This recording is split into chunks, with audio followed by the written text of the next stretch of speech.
My name is Emma Miller. I am 27 years old and I live in Oakville. I knew something was wrong the second I unlocked the front door. The house was too quiet. Usually, there was the click-clack of claws on the hardwood, the soft thud of a tail hitting the wall, the happy whine of Jasper, my golden retriever mix, waiting for me. He was my anchor. He was my only comfort in a house that often felt like a war zone. Today, there was nothing. Just a heavy, suffocating silence. I dropped my keys in the bowl. "Jasper," I called out. My voice shook a little.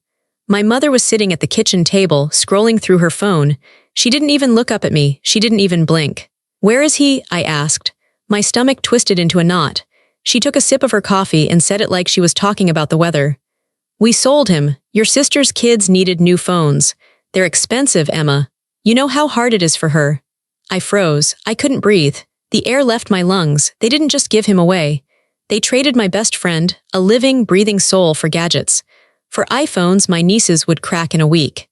At that moment, the daughter I tried so hard to be died right there in the hallway. But before I tell you how everything flipped, like and subscribe, drop a comment. Where are you watching from? To understand why my mother could sit there and drink her coffee while my world fell apart, you have to understand my role in this house. I am not a daughter to them. I am a utility. I am like the refrigerator or the washing machine. You only notice me when I stop working. My name is Emma Miller. I am 27 years old. I have a job. I pay my bills. I help with the rent. But in this house, I am invisible. I grew up being the fixer. If something was broken, Emma fixed it. If bills were late, Emma paid them. If my parents argued, Emma was the mediator. If my sister, Sarah, had a crisis, which was every other Tuesday, Emma had to drop everything to help her. Sarah is 2 years older than me. She was the golden child. She was loud, demanding, and dramatic. My parents loved it. They fed off her energy. When Sarah walked into a room, the air changed. Everyone had to look at her. Everyone had to listen to her. I was the opposite. I was quiet. I was steady. I kept my head down and did what I was told. I thought that if I was good enough, if I was helpful enough, they would love me. I thought that if I carried enough of their burdens, they would eventually look at me and say, "Thank you, Emma. We appreciate you." That moment never came. I remember my high school graduation. I was valedictorian. I had worked so hard. I studied late into the night while my parents watched TV. I cooked dinner while Sarah was out with her friends. I thought, this is it. This is my moment. On the morning of the ceremony, Sarah called. She had a flat tire. She was crying hysterically. My father looked at me in my cap and gown. He didn't say, "I'm proud of you." He tossed me his car keys. "Go get your sister," he said. "She's stranded." "But Dad," I said. "The ceremony starts in an hour." "Family comes first, Emma," my mother snapped. "Don't be selfish. Your sister is scared." I went. I changed the tire. I got grease on my graduation dress. We missed the beginning of the ceremony. I missed walking across the stage when they called my name. When we finally got there, my parents didn't apologize to me. They hugged Sarah. They asked if she was okay. They bought her ice cream because she had a traumatic morning. I stood there in my stained dress, holding my diploma case that I had to pick up from a cardboard box later, and I felt entirely alone. That was my life. My mother manipulated through guilt. She was a master at it. "After everything we've done for you," she would say, "we put a roof over your head. We fed you." She made basic parenting sound like a heroic sacrifice that I owed her a debt for. If I ever tried to say no, she would clutch her chest. She would cry. She would say I was breaking her heart.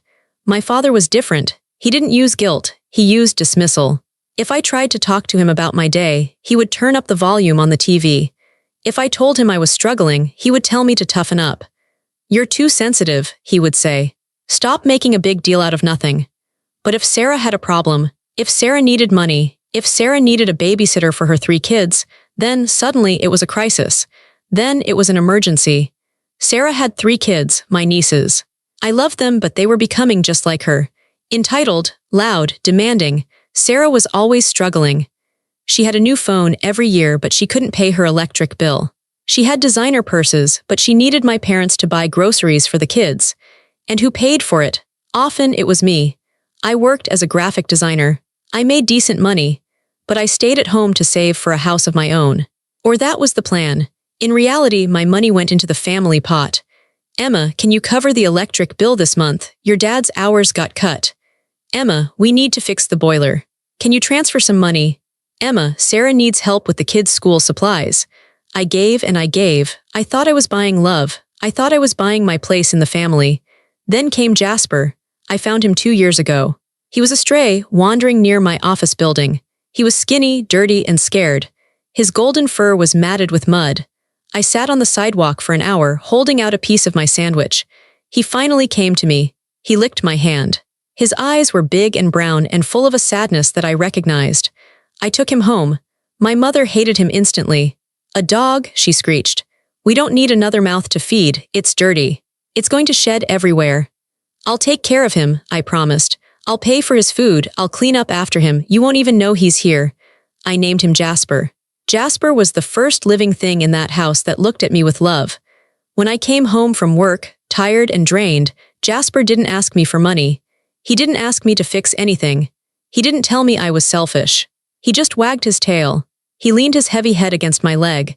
He let out a long sigh that seemed to say, "You're home. I'm safe. You're safe."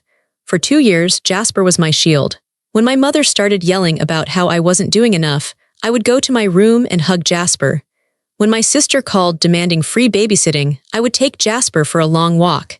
He was my anchor. He kept me sane. He was the only one who listened to me. I would talk to him late at night. I would tell him about my dreams. I would tell him how much I wanted to leave this house. He would look at me with those soulful eyes, and I felt understood. My family knew this. They saw how much I loved him. They saw that he was the one thing that was purely mine. They didn't like it. My mother would complain that I spent too much time with the dog. "You care more about that beast than your own family," she would say. My sister would roll her eyes when I talked about him. "It's just a dog, Emma. Get a life." They were jealous. Not because they wanted the dog, but because the dog made me happy. And when I was happy, I was less useful to them. When I had Jasper, I had a reason to say no. I had a reason to leave the house. I had a boundary. They hated that boundary. I should have seen it coming. I should have known they would come for him. But I never thought they would be this cruel. I never thought they would sell a living creature just to buy electronics.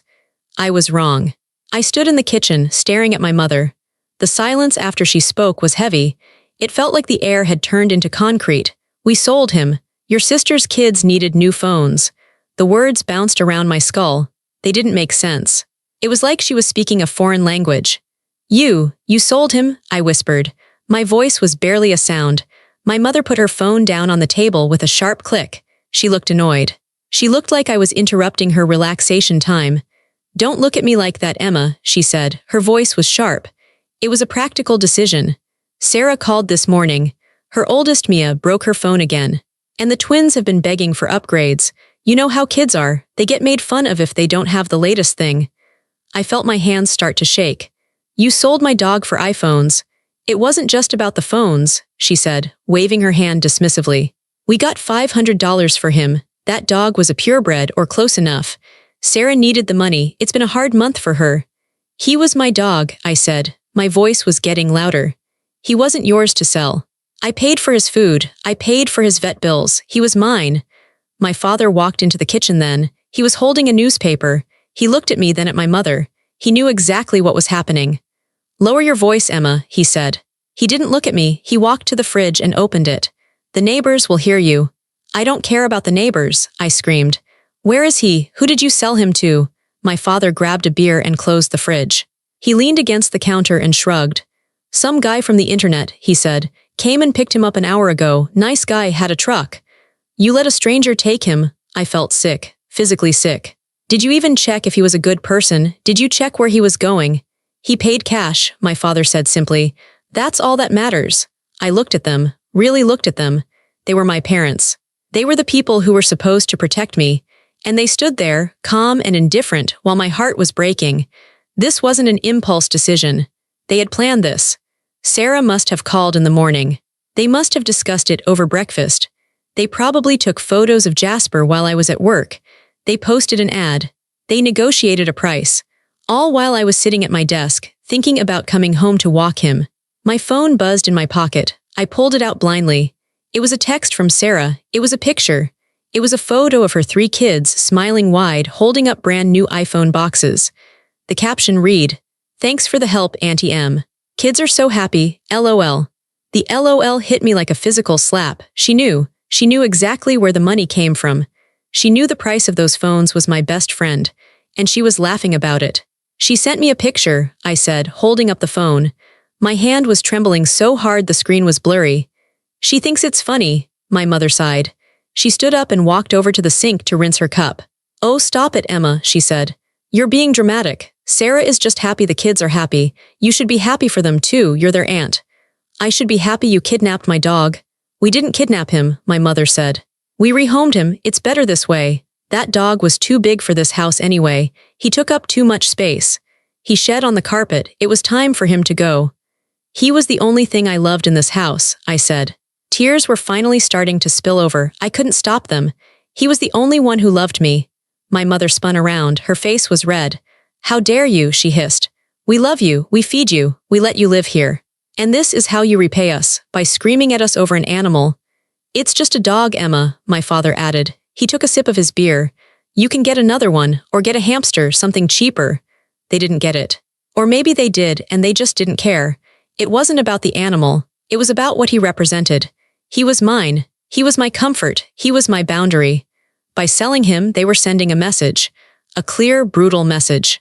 You own nothing. You are nothing. Your happiness does not matter. Your feelings do not matter. Only Sarah matters. Only we matter. I looked at my father drinking his beer. I looked at my mother wiping down the counter as if she hadn't just destroyed my life. I realized then that I hated them. It wasn't a flash of anger. It wasn't a temporary temper tantrum. It was a cold, hard realization. I hated them. I hated their selfishness. I hated their cruelty. I hated the way they looked at me like I was a broken appliance that was making too much noise. I want his name, I said. I wiped my face. My voice was steady now. I want the name of the man you sold him to. I didn't ask for his name, my father said. He gave me the cash, took the dog, and left. Deal done. You have to have a number, I said. You texted him. I deleted the thread, my father said. He looked bored. Stop it, Emma. It's done. Go wash your face. Dinner is in an hour. He turned his back on me. He walked into the living room and turned on the TV. My mother went back to the table and picked up her phone. She started scrolling again. They were done with the conversation. They were done with me. I stood there for one more second, listening to the hum of the refrigerator. Then I turned and walked out of the kitchen. I walked down the hallway to my bedroom. My legs felt heavy, like I was wading through deep water. Every step was a struggle. I reached my door and pushed it open. Usually, this was the best moment of my day. Usually, I would open this door and Jasper would be there. He would be lying on his bed or waiting by the window. He would jump up, his tail thumping against the dresser, his whole body wiggling with joy. Today, the room was still. It was dead silent. I walked inside and closed the door behind me. I leaned back against the wood and just looked. In the corner, his crate was there. The door was open. It was empty. His blanket, the blue fleece one he loved to bundle up under, was still inside. It still had the indent of his body. It looked like he had just gotten up and walked away. His water bowl was dry. They must have dumped it out. His leash was hanging on the hook by the closet, the red nylon leash we used for our walks. I walked over to the corner. I knelt down on the floor. I reached out and touched the blanket. It was cold. I picked up his favorite toy. It was a stuffed hedgehog that had lost one eye and most of its stuffing. He carried it everywhere. He slept with it. It was shoved into the corner between the crate and the wall like it was trash, like it was garbage. I brought the toy to my face. It smelled like him. It smelled like earth and dog shampoo and comfort. The smell hit me like a physical blow. My chest tightened. I couldn't breathe. I curled up on the floor, holding the hedgehog, and I stared at the empty crate. I waited for the tears to come back. I waited for the sobbing. But the tears didn't come. Instead, a strange coldness settled over me. I lay there on the floor and replayed the last 10 minutes in my head. We sold him. Your sister needed phones. It's just a dog. I thought about all the years I had spent trying to please them. I thought about the money I had given them. Thousands of dollars over the years. My savings, my hard work. I thought about the time. The hours spent listening to my mother complain. The hours spent fixing my father's mistakes. The hours spent babysitting Sarah's kids so she could go to parties. I had given them everything I had. I had emptied myself out for them. And in return, they took the one thing I asked them to leave alone. They didn't just sell a dog. They sold my trust. They sold my loyalty. They sold their relationship with me for $500. That was my value to them. $500. I looked at the empty crate again. If I stayed here, this would never stop. If I let this slide, if I cried and then eventually forgave them like I always did, they would do it again. Next time it would be my car, or my savings account, or my sanity. They would strip me down until there was nothing left of me. The silence in the room wasn't peaceful anymore. It was suffocating. But inside that silence, I found something new. I found rage. Not the hot, screaming rage I had felt in the kitchen. This was different. This was a cold, sharp rage. It was quiet. It was focused. It was the rage of someone who realizes they have nothing left to lose. I sat up. I placed the hedgehog on my bed. I wasn't going to cry. I wasn't going to beg. I was going to get my dog back. And then, I was going to burn the bridge to this family so thoroughly that they would never be able to cross it again. I stood up, I wiped my face. I looked in the mirror. My eyes were red, but my jaw was set. I looked different. I looked harder. I wasn't the victim anymore. I wasn't the daughter they could push around. I walked over to my desk and opened my laptop. I sat down and cracked my knuckles. Okay, I whispered to the empty room. Let's find you. I knew my father. He was lazy. He wouldn't have posted ads on 5 different sites. He wouldn't have interviewed buyers. He would have taken the path of least resistance. He said he sold him to a guy on the internet. That meant Craigslist or Facebook Marketplace. Those were the only 2 sites my father knew how to use. I started with Facebook. I went to my father's profile. It was locked down, but I was friends with him. I checked his recent activity. Nothing. He was smart enough not to post it on his main wall. I checked the local buy, sell, trade groups for our town. I scrolled through listings of used lawnmowers, baby clothes, and old tires. Nothing. I checked the groups for the neighboring towns. Nothing. I switched to Craigslist. I searched golden retriever. I searched dog. I searched free to good home, knowing my father, he might have listed it as cheap just to move him fast. I scrolled for an hour. My eyes were burning. The screen was the only light in the room. My door was locked. I could hear the TV downstairs. I could hear my father laughing at a sitcom. The sound made my blood boil, but I forced myself to focus. Focus, Emma, find him. I expanded my search radius. 20 miles, 30 miles, 50 miles, and then I saw it. A listing posted 4 hours ago. Golden mix. Male, 3 years old, great temperament, $500, must go today. There was no photo, just text. The location was listed as my town. The description was brief, but there was one detail that made my heart stop. Comes with blue fleece blanket. My father had sold the blanket too, but he had left it in the crate. No, we had 2 blue blankets. One in the crate, one we kept in the car. He must have given the guy the car blanket. I looked at the contact info. It was a generic email relay, but there was a phone number buried in the text. I didn't recognize the number. It wasn't my father's cell. I looked closer. It was my father's work cell number. The one he thought I didn't know. He had posted the ad from his work phone so my mother wouldn't see the notifications on his personal iPad. This was it, but the ad was marked deleted by author. That meant the sale was done. The listing was gone. I didn't have the buyer's info. I only had the proof that my father sold him. I felt a wave of panic. How do I find the buyer? I went back to the Facebook groups. I started searching for ISO Golden Retriever, in search of. Maybe someone had been looking. Then I had an idea. If the guy bought him today, maybe he was posting about his new dog. I searched new dog in the local community groups. I searched adopted.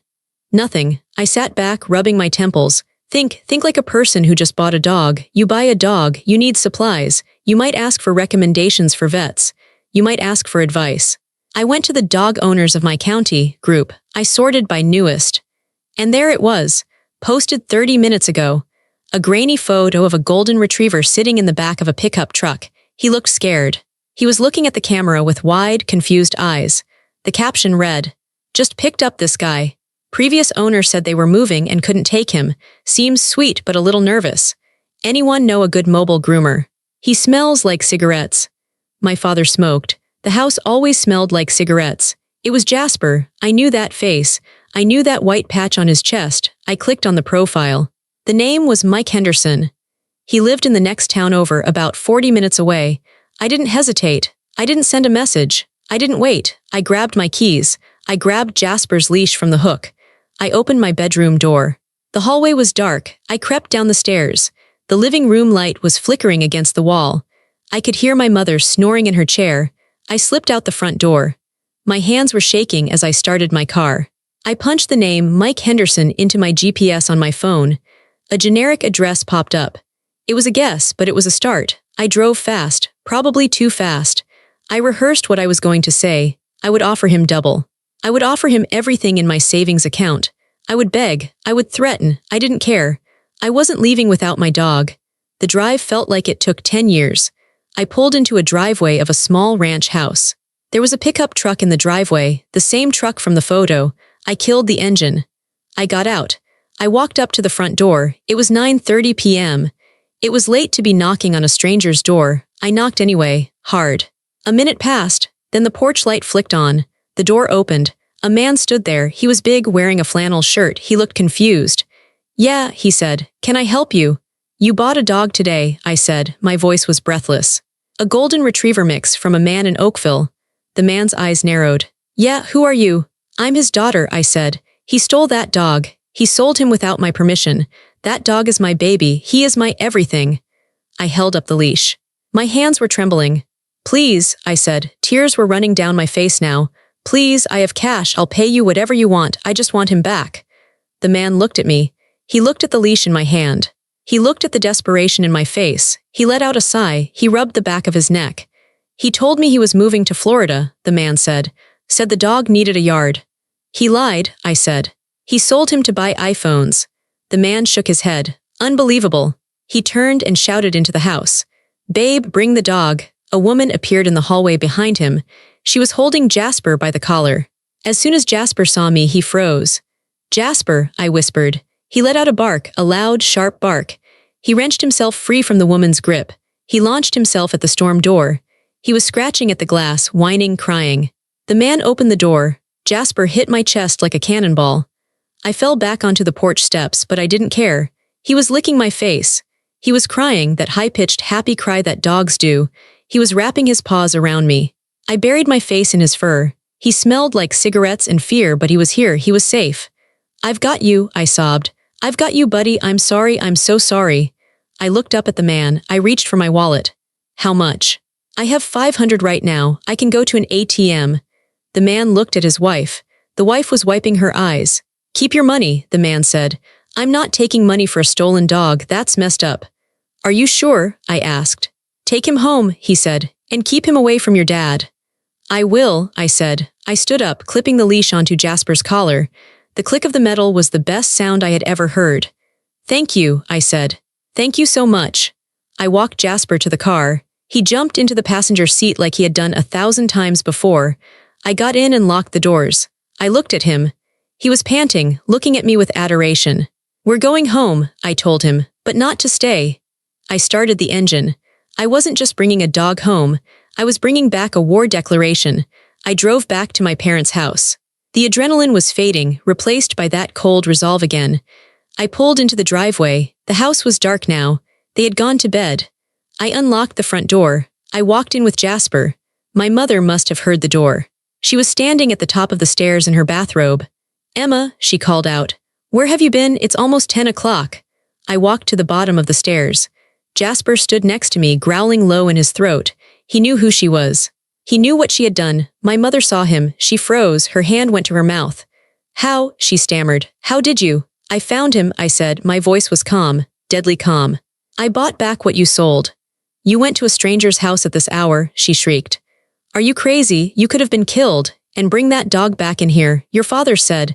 "I don't care what he said," I interrupted her. I looked her dead in the eye. "Go to bed, Mom," I said. She opened her mouth to argue, but something in my face stopped her. She had never seen me look like this. She had never seen the utility, the appliance, speak back. She turned and went into her bedroom, slamming the door. I walked Jasper to my room. I put his water bowl down and filled it. I put his toy back in the crate. He curled up on his bed, letting out a long, heavy sigh. I sat on my bed and looked at him. I had won the battle, but the war was just starting. They thought this was over. They thought I would yell a little, bring the dog back, and things would go back to normal. They thought I would go back to paying the bills and fixing their problems. They were wrong. I reached for my laptop again. I logged into my bank account. It was time to show them what happens when the utility stops working. The next morning, The house was quiet in a way that felt dangerous. It wasn't the peaceful silence of an empty house. It was the silence of a held breath before a scream. I woke up with Jasper heavy on my feet. For a second, I forgot. I reached down, felt his fur, and the memory of the night before rushed back. The empty crate, the drive, the stranger's house, the look on my mother's face. I wasn't afraid anymore. That was the strange part. Usually, the morning after an argument, I would be a nervous wreck. I would be rehearsing apologies. I would be trying to figure out how to make them like me again. Today, I just felt cold. I got dressed slowly. I could hear movement downstairs, the heavy footsteps of my father, the clinking of spoons. I checked my phone. It said no service. That was odd. I was on the family plan. I paid a third of the bill every month, transferring the money to my dad, but the account was in his name. I tried to connect to the Wi-Fi. Incorrect password. They had changed it. I almost laughed. It was so petty. It was so childish. They couldn't control me with guilt anymore, so they were trying to control me with inconvenience. They thought that if they cut off my internet and my calls, I would come crawling downstairs, begging for the password, apologizing for being a bad daughter. I walked downstairs. Jasper stayed close to my leg, growling low when we reached the kitchen. My parents and Sarah were there. Sarah must have come over early. They were sitting around the island, eating pancakes. They looked like a happy family in a commercial. They stopped eating when I walked in. "Morning," Sarah said. She had a smirk on her face. She was tapping her long fingernails on her new iPhone, the iPhone my dog paid for. "Mom says you had a little adventure last night." "I got my dog back," I said simply. I walked to the fridge to get water. "You stole him back," my father said without looking up. "I had a deal with that man." "It was an illegal sale," I said. "You sold stolen property." "Property?" My mother laughed. It was a harsh sound. "He's a dog, Emma, and you live under our roof. Everything under this roof is ours." "Not anymore," I said. My father slammed his fork down. "Look, we're done with the drama. You want to keep the mutt? Fine, but there are consequences. You don't get to disrespect us and live here for free." "I pay rent," I reminded him. "I pay for the utilities." "Not enough," he spat. "We changed the Wi-Fi. We cut your line from the phone plan this morning. You want to be an adult, go get your own contract.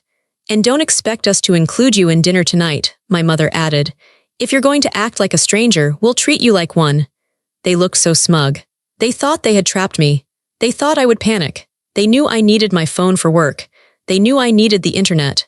They forgot one thing. They forgot who actually managed the money in this house. For 5 years, my parents had been bad with technology. So, they had me set up a joint bank account. It was supposed to be for household expenses.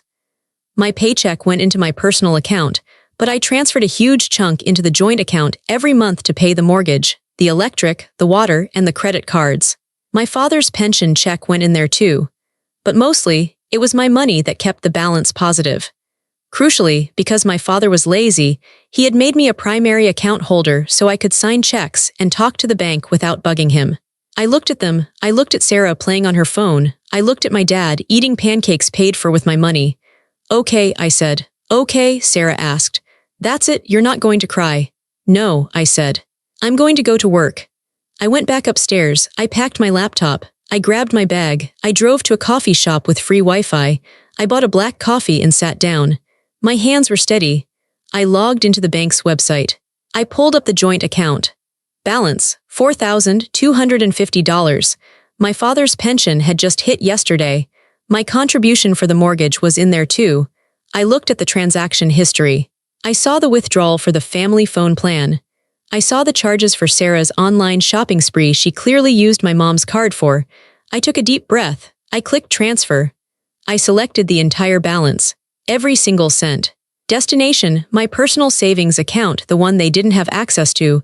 I clicked submit. Transfer successful. The joint account balance blinked to $0. Then I went to the bill pay section. I unlinked the electric bill. I unlinked the water bill. I unlinked the internet bill. I unlinked the mortgage autopay. I removed my email from the notifications. I sat back and took a sip of my coffee. They wanted to cut me off. They wanted to play games with money. Fine, they had cut off my phone service. I had just cut off their life support. My phone, which was only working on Wi-Fi now, started to buzz with emails confirming the transfers. I felt a dark sense of satisfaction.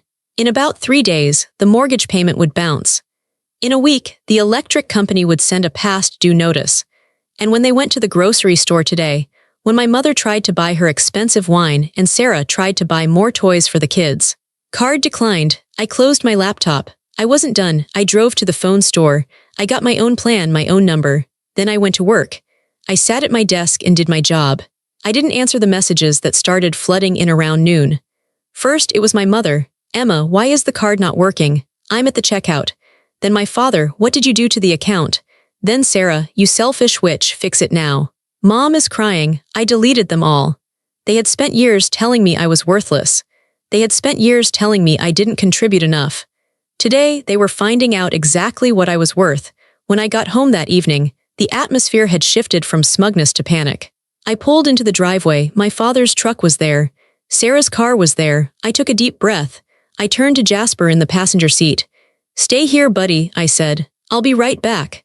I walked into the house. It was chaos. My mother was sobbing at the kitchen table. My father was pacing back and forth, his face purple with rage. Sarah was screaming into her phone, probably at her husband, complaining about me. When I walked in, the room went silent. You, my father roared. He pointed a shaking finger at me. You put that money back right now. That is theft. It's not theft, I said calmly. It's a joint account. My name is on it. And considering I've put in about 80% of the money in there over the last 5 years, I was just taking back my investment.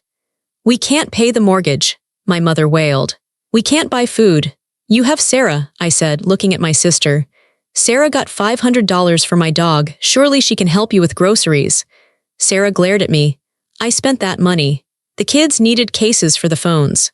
Well, I said, that sounds like a you problem. You are ungrateful, my father spat. After everything we did for you, we raised you. You did the bare minimum required by law, I said. And you made me pay for it every single day. I didn't stop walking. I went past them up the stairs. I went to my room. I pulled my big duffel bag out of the closet. I didn't pack everything. I didn't want everything. I took my clothes. I took my laptop. I took my important documents, birth certificate, social security card, passport, which I kept in a lockbox because I never trusted them. I looked around the room. It was the room I had grown up in. The walls were painted a pale yellow I had picked out when I was 12. I felt nothing for it. It wasn't a sanctuary, it was a cage. My mother appeared in the doorway. She wasn't crying anymore. Now she looked desperate. Emma, she said, her voice was trembling. Emma, please, be reasonable. We can talk about this. Just transfer the money back. We're family. I didn't look at her. I kept folding my shirts. We sold the dog because we needed the money, she lied. We were desperate, your father's pride. He didn't want to ask you for more. You didn't ask, I said. You stole. We can fix this, she said. We'll apologize. Is that what you want? An apology? I'm sorry, okay, I'm sorry. It was the most hollow apology I had ever heard. She was only sorry because the ATM had stopped dispensing cash. I'm leaving, I said. You can't leave, she said. She stepped into the room. Where will you go? You need us. Who will take care of you? I zipped up the bag. I swung it over my shoulder. I've been taking care of myself since I was 10 years old, I said. And for the last 5 years, I've been taking care of all of you too. I walked past her. She tried to grab my arm. I pulled away sharply. Don't touch me, I said. My father was waiting at the bottom of the stairs. He was blocking the door. If you walk out that door, he threatened, don't you think about coming back. I will change the locks. You will be dead to us. I looked at him. I looked at the man who had tossed me his keys on my graduation day instead of hugging me. I looked at the man who sold my best friend to a stranger.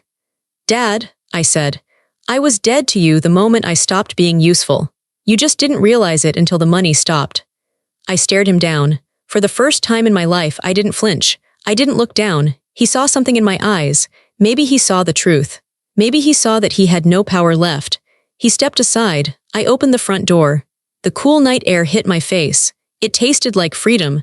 I walked to my car. I threw the bag in the back. I got in the driver's seat. Jasper licked my hand.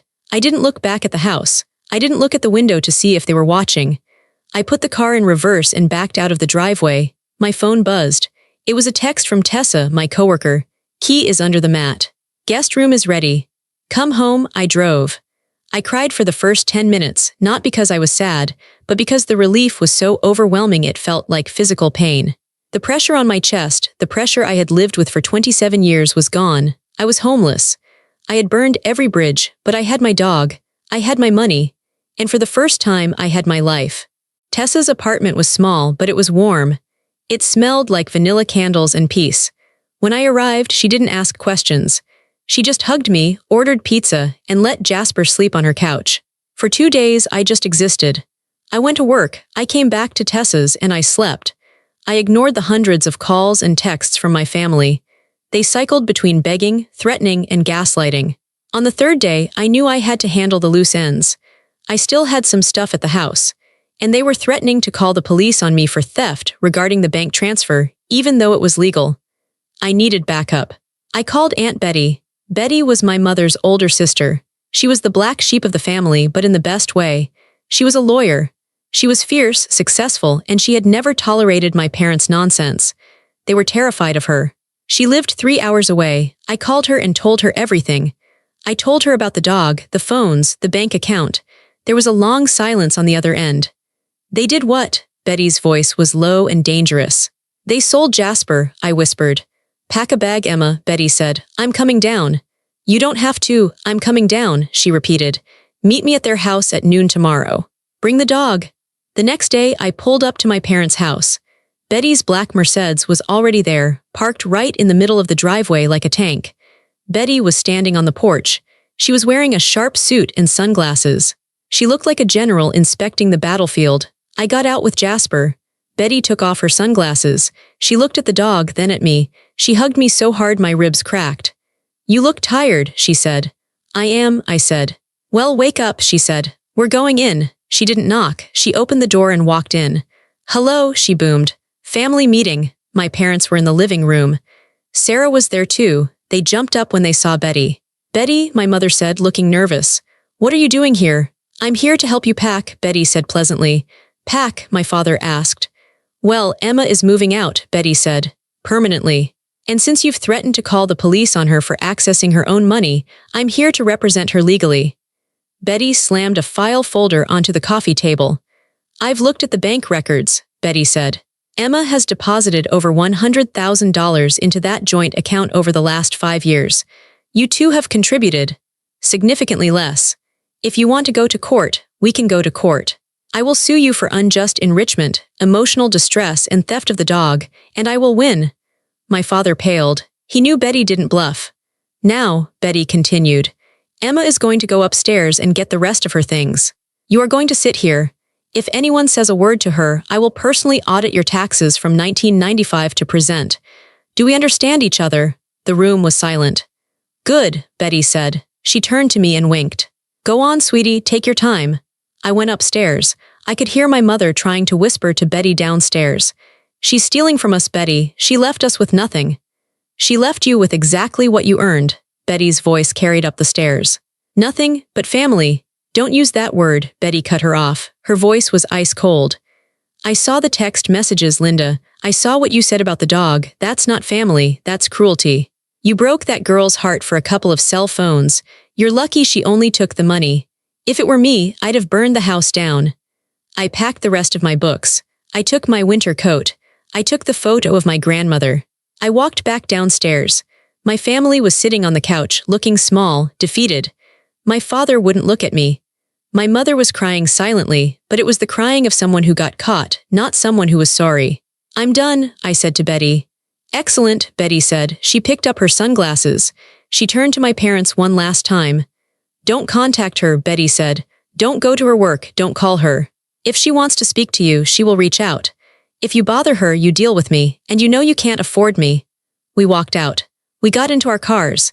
As I drove away, following Betty's Mercedes, I looked in the rearview mirror. The house got smaller and smaller. It was just a building now, wood and brick. It held no power over me. Betty honked her horn twice. A victory sound. I smiled. I reached over and scratched Jasper's ears. We're free, I told him. It took me 2 weeks to find a place. It wasn't fancy. It was a second-floor apartment in an older building on the edge of town. The floors creaked. The radiator clanked in the middle of the night, and the view was of a brick wall. But it was mine. My name was on the lease. My key opened the door. For the first time in my life, I bought groceries just for me. I bought the expensive cheese because I wanted it. I bought the cereal my father hated. I bought Jasper a new bed, a huge orthopedic memory foam one that cost way too much, but I didn't care. The first night in the apartment was strange. I kept waiting for someone to yell. I kept waiting for a crisis. I sat on the floor of the living room, I didn't have a couch yet, and ate pizza with Tessa and Betty. To new beginnings, Betty said, raising a plastic cup of wine. To freedom, Tessa added. To Jasper, I said. Jasper barked. He was exploring the corners, sniffing everything. He seemed to know that this was permanent. He wasn't anxious anymore. He didn't pace. He settled down right in the middle of the room and fell asleep, belly up. A month later, a letter arrived in the mail. It was my mother's handwriting. I stood by the mailbox, holding the envelope. My heart hammered for a second, an old reflex. I went upstairs and sat at my kitchen table. I opened it. It wasn't an apology. Of course it wasn't. Emma, we hope you are doing well. The house is very quiet without you. Your father's back is acting up again, and it's hard for him to mow the lawn. Sarah is struggling with the kids. The twins miss their aunt. We think enough time has passed. We are willing to forgive your outburst and the money situation if you come home for Sunday dinner. Let's put this behind us. We are a family, and families forgive. Love, Mom. I read it twice. We are willing to forgive you. They still thought they were the victims. They still thought I was the one who had sinned. They wanted me back not because they missed me, but because the lawn needed mowing and the bills needed paying. They wanted the utility back. I looked at the love, Mom, at the bottom. I didn't feel angry. I didn't feel sad. I just felt nothing. It was like reading a letter from a stranger. I stood up. I walked to the drawer in the kitchen where I kept my junk, batteries, rubber bands, takeout menus. I put the letter in the drawer. I didn't throw it away. I wanted to keep it. I wanted to keep it as a reminder of who they really were. Whenever I felt lonely, whenever I started to think maybe I should call them, I would read that letter. I would read the part where they offered to forgive me for saving my own life. I closed the drawer. I walked into the living room. The sun was streaming through the window. Jasper was sleeping in a patch of sunlight. I sat down next to him. I buried my face in his neck. I had lost my parents. I had lost my sister. I had lost the home I grew up in. But I had found myself. I looked around my imperfect, creaky, small apartment. It was the most beautiful place I had ever seen. It's been 6 months now. I haven't spoken to them. Aunt Betty tells me they are struggling. My father had to go back to work part-time. Sarah had to sell the new phones to pay a credit card bill. They are living the life they built. I am living mine. I got a promotion at work. I started painting again, something I hadn't done since high school because my mother said it was messy. I have friends, real friends like Tessa, who don't want anything from me other than my company. Tonight, the apartment is quiet. The good kind of quiet. I'm lying in bed. Jasper is beside me, his head resting on my ankles. His breathing is steady and deep. I reach down and stroke his soft ears. They thought they could take you from me, I whisper to him. They thought I was weak. They didn't know who I'd become because of it. Jasper lets out a sleepy sigh. I turn my head and look at the camera. I look at you. I know there are people out there watching this who are stuck. Maybe you're the fixer in your family. Maybe you're the one who pays the bills, who solves the problems, who swallows the insults just to keep the peace. Maybe you think that if you just give a little more, if you just try a little harder, they will finally love you the way you need them to. I need you to hear me. You cannot buy love. You cannot earn respect from people who benefit from your disrespect. When I stopped letting them use me, they stopped loving me. That means they never loved me at all. They only loved what I could do for them. It hurts to realize that. It hurts to walk away. It is terrifying to step out into the dark with nothing but a duffel bag and a dog. But the light on the other side, it is so bright. If you have to choose between your family and your soul, choose your soul. If you have to choose between keeping the peace and keeping your sanity, choose your sanity. And if you ever have to walk away from the people who were supposed to protect you, don't look back, just keep walking. I'm Emma, this is Jasper, and we are finally home. Subscribe for the next story.